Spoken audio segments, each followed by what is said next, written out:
Hello, I'm Kevin Berger. May is National Foster Care Month, highlighting the experiences and urgent needs of the more than 500,000 children and youth nationally who are in the foster care system.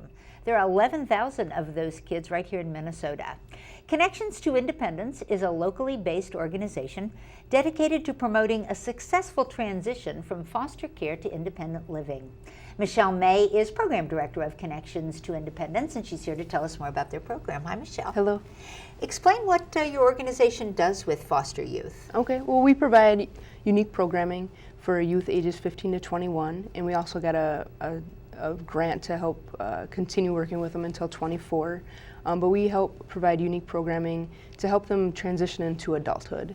And so we try to help them kind of be that guidance, like kind of a parent would be, is kind of guiding them through the system, through school, and through all those things in hopes that they'll have a successful adulthood. By the time they've been in the foster care system, they're in their teens, later teens, into their young adulthood years. What sort of experiences have they had? It varies, and there's such a big difference between each individual youth that we work with. Some have been abused, some have been neglected, some have been taken out of school, and so just some parents have maybe gone to prison or even had to move out of the country. So there's just a wide range of why youth are in foster care. And so the sort of role that maybe a parent would play, it's a constant, you learn about this, you teach about that. Yeah. They may not have had a consistent person in their life who's done that. Yeah, and that's kind of where we come in. We become that constant person. They'll move from foster home to foster home. They'll have different social workers, maybe different schools, but we're kind of that constant in their life where they can kind of come to us. We're always going to be there. We're always going to help support them, regardless if it's something that's gone well or not so well. Yeah, you need to be able to share your successes too. Right. Yeah, and we try to celebrate every success, no matter how little or how big. We try to celebrate that as often as possible. We're coming up on graduation season, and you were telling me that foster youth involved with your program have an excellent success rate with graduation. Absolutely, yeah. The national foster care rate of youth graduating from high school is 45%. But our percentage is 100% that we graduate. So we really stick by them. We're visiting their schools, making sure they're staying on track, and really cracking the whip sometimes. Absolutely, absolutely. Right. Got to get through there. So what areas do you focus on as you're trying to help them get prepared to be off on their own?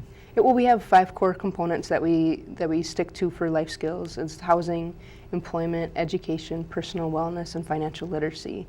But then we also, the other part of it is, the main part is that personal wellness piece. We really focus on a healthy mind, body, soul.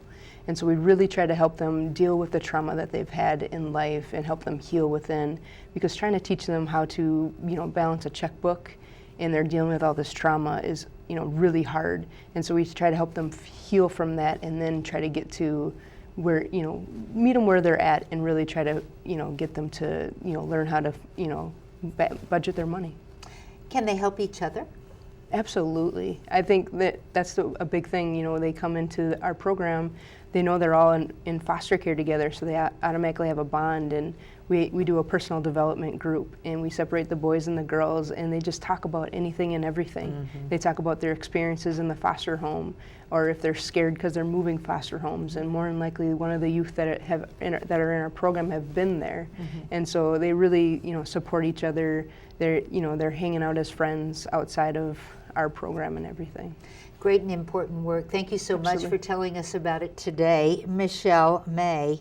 To learn more about Foster Care Month and the services and programs of Connection to Independence, here's their website, c2iyouth.org.